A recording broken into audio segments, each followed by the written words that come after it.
Con el disfraz puesto. Historia siniestra, no apta para niños. Con el disfraz puesto. Fue lo único que dijo cuando se le dio la opción de un último deseo. Atado de manos y con el rostro taciturno esperaba a que le acomodaran la soga al cuello, mientras intentó recordar cuando su padrastro, disfrazado, solía buscarle juego en las noches. Por aquel entonces era muy pequeño y no comprendía muy bien por qué ese hombre, inmerso en ese juego de las cosquillas, le tocaba todo el cuerpo y sobre todo la entrepierna. Más adelante habría que incluir la desnudez en aquel juego extraño, al que él terminó acostumbrándose, pensando equivocadamente que eso era amor paternal. Muchos años después, cuando descubrió la verdad, se sintió enajenado y perturbado. Era inverosímil haber creído todo ese tiempo que ese hombre era gentil con él porque lo amaba, y que sus caricias atrevidas eran intangible muestra de ese amor. Lleno de furia lo alcanzó en el sofá, por detrás, le rodeó el cuello con una cuerda y apretó fuertemente,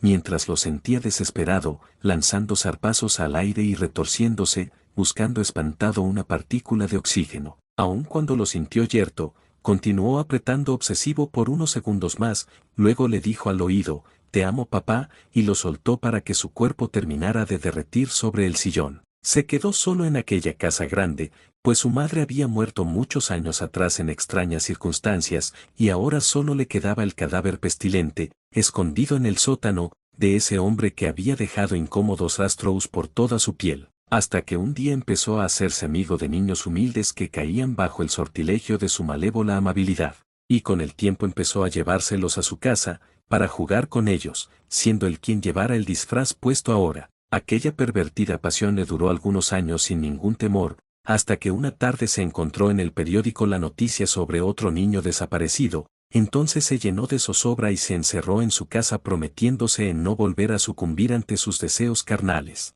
Pero solo se pudo abstener algunos días, porque una maldita mañana tocó a su puerta un angelical niño, ofreciéndole en venta algunos chocolates. Intentó cerrarle de inmediato, pero como negarse ante esa candorosa y dulce voz. Lo invitó a pasar, ofreciéndole un vaso de leche con galletas. Adentro, observándolo comer, no pudo evitar recordarse a sí mismo en los tiempos cuando aún podía sonreír y creer que estaba en un mundo bueno, lleno de helados de colores, dulces infinitos y personas bondadosas. Fue al armario, se colocó ese disfraz que tantas pesadillas le produjo en su adolescencia, y que al tenerlo puesto le daba la sensación de un poder absolutamente oscuro. Regresó al sillón donde el pequeño ya había caído bajo el efecto del somnífero en la leche, y lentamente fue dejando que sus manos lo tocaran por encima de su ropa, como alguna vez su propio cuerpo fue manoseado. Luego le fue quitando, una a una, las prendas, con una sutileza desmesurada como quien descubre una obra de arte que considera sacra. Rememoró con desagrado unos dedos bruscos sobre su piel,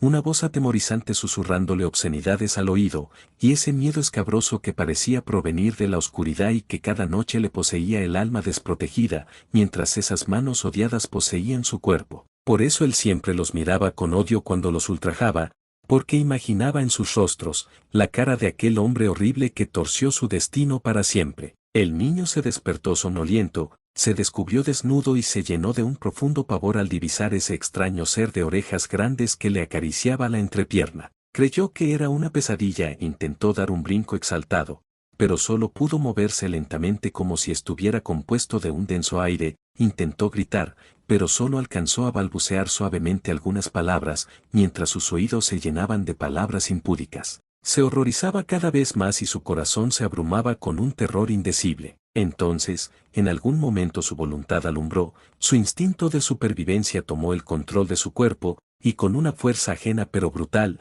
empujó a aquel monstruo que salió aventado contra el televisor, y sin esperar que se levantara corrió hacia la puerta y se pegó al picaporte para moverlo consternado, enloquecido, sintiendo deslizarse por sus mejillas gruesas lágrimas. Unos instantes después unas asquerosas manos se hacían de su cuerpo, lo golpeaban con algo duro en la cabeza, y lo arrastraban nuevamente al sillón para retomar ese macabro juego de las caricias profanadoras, ante lo que ya no pudo oponer ninguna resistencia, pues ese golpe había aniquilado por completo las fuerzas de su lánguido cuerpo, y justamente cuando terminaba de aceptar su negro destino, se escuchó una estempide de botas derribando la puerta y entraron varios policías. El juicio fue rápido porque él se declaró culpable desde el principio, aduciendo que lo había hecho impulsado por la voz del disfraz, por eso pidió ser colgado con ese maquiavélico traje puesto, y cuando se desvaneció al piso, recordó sonriente estar alando aquella cuerda sobre el cuello de la bestia pedófila y vio a lo lejos, correr alegre y libre para siempre, a su propia y tierna imagen infantil.